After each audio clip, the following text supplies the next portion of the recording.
Advice and wisdom paradox naman tayo. So ito yung practical. Ito talaga yung pwede nating i-apply sa buhay. Lahat ng tao rito kahit hindi ka kahit yung sabihin nating ah, hindi mga undergrad or hindi nakapag-aral papasok dito. Halos lahat ng tao po pwede rito.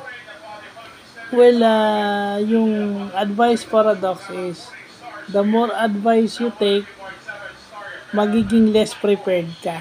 So kaya sinasabi nila, hindi lahat ng advice is pakikinggan mo. Ang pakikinggan mo lang is yung pwede mong gawin at sa tingin mo ay tama.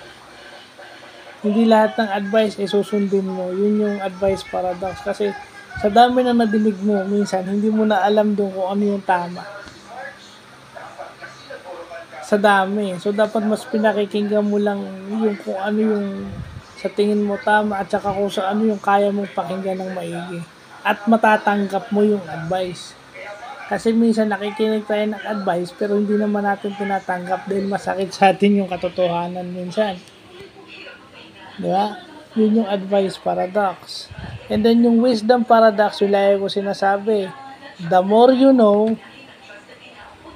is the more you don't know. Ibig sabihin, pag mas marami kang alam, mas marami ka pang hindi alam o mas marami ka pang matututunan.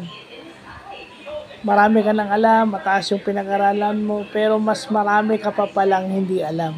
So, yun yung wisdom paradox. Kagaya kasi,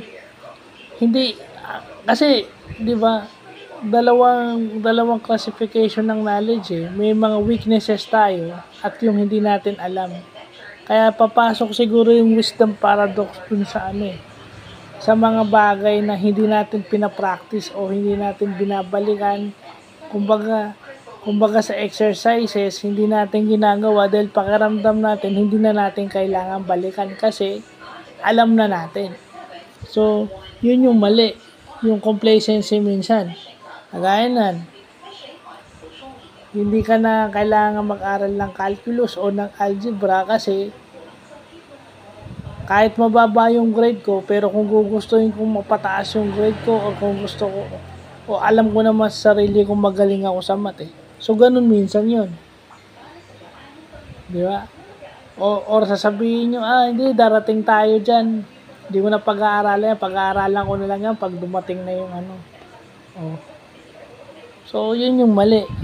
Kasi masyado tayong complacent sa mga sarili natin.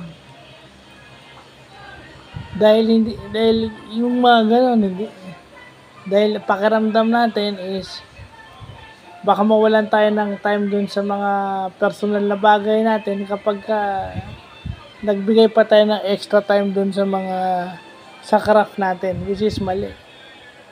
Kasi dapat pag alam mo yung mga bagay na yun, pag mas marami kang alam, mas maaga kang matatapos, mas maaga kang makakapagpahinga, mas maraming oras ka dun sa mga personal na bagay mo. So, yun yung pagkakamali ng ibang tao. So, yun lang po.